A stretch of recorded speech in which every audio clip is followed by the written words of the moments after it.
share this article. Companies in this article's success typically depends on expectation. How well you think you'll do and how you end up doing dictates our reaction. That's why Resident Evil 7 can sell 4 million copies and be described as disappointing, whereas a strategy game can shift 250,000 units and be called an unmitigated success.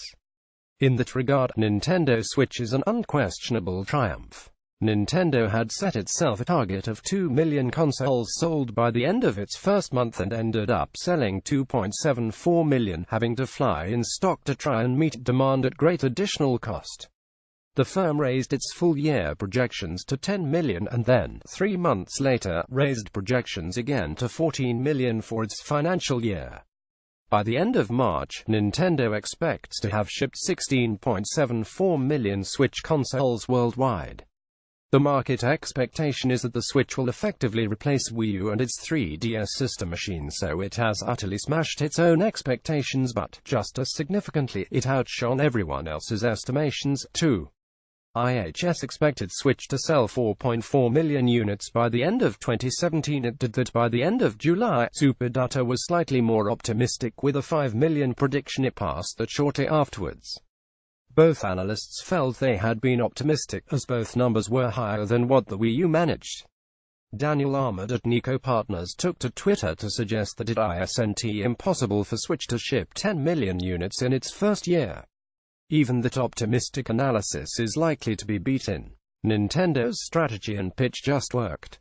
The initial weak software lineup and high-priced accessories and games didn't have the negative impact many had predicted, partially due to the quality of The Legend of Zelda Breath of the Wild. The decision to spread out releases throughout the year turned out to be a brilliant one, with the console continually in the news with critically acclaimed software such as Mario Kart 8 Deluxe, ARMS, Splatoon 2, Mario Rabbids and Super Mario Odyssey. There's no denying it, Switch along with PUBG is this year's success story. Nintendo Switch beat every expectation yet, seeing as we're taking a closer look at the key topics of 2017, perhaps it's worth considering a slightly contrary view of where Switch goes from here.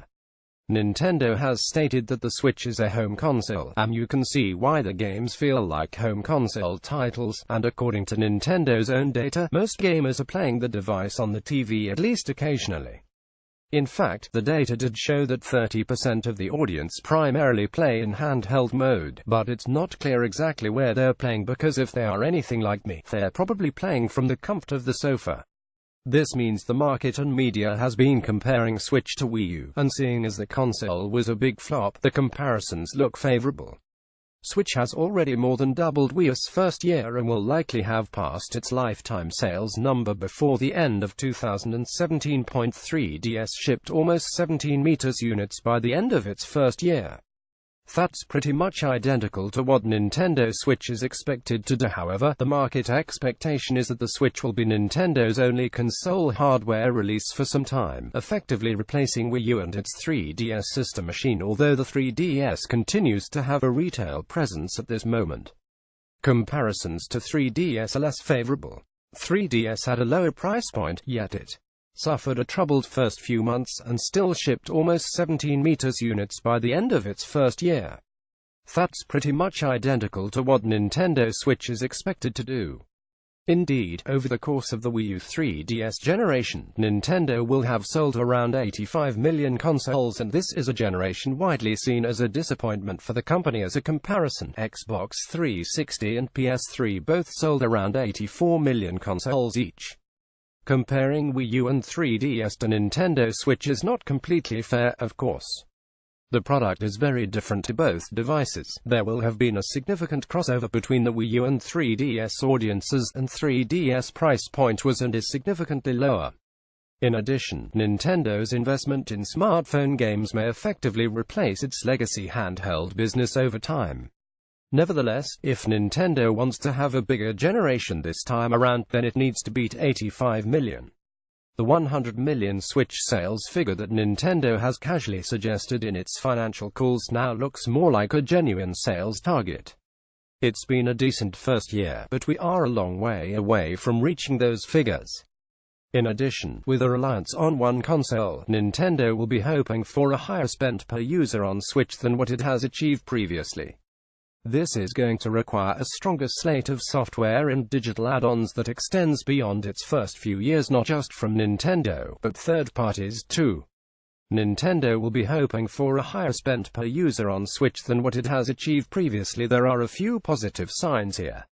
Nintendo's first-party slate has been good thus far, and independent developers are achieving strong results from the eShop. Yet there are also multiple warning signs. IHS estimates that around 20% of Switch software sales are digital, which is far below PS4 and Xbox One. With physical retail under threat, that creates a real challenge for Nintendo moving forward in terms of reaching its consumers. The Switch's small internal storage space has not been friendly for gamers that like to download, either. What's more, the costs of the cartridges are high. This has prevented some developers from creating physical product because it forces the price of the game upwards, and has also made things challenging for bigger third-party publishers.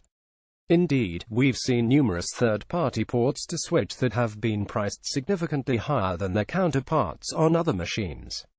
This is an issue when you consider that Switch has been attracting a sizable core gamer audience, the sort of consumer that may already own a PS4, PC or Xbox One, which will impact sales of games such as Doom or Skyrim. The lack of flexibility on pricing is one issue that will hinder Nintendo's efforts in trying to pull in more third-party support. There's no doubt that 2017 has been a good year for Nintendo. Switch has sold in large quantities, and products like the SNES Mini are selling faster than they can be made. It's a positive position for the company to be in. However, 2018 will be just as crucial. It is the year Nintendo needs to keep the pressure on in terms of big Switch launches. The current release slate is lacking. Although there's almost certainly a new Nintendo Direct on the horizon, it'll need to ramp up its digital business significantly, and it will want to find some consistency in the smartphone market. Only then can we feel confident that the troubles of Nintendo's recent past have been put firmly to bed.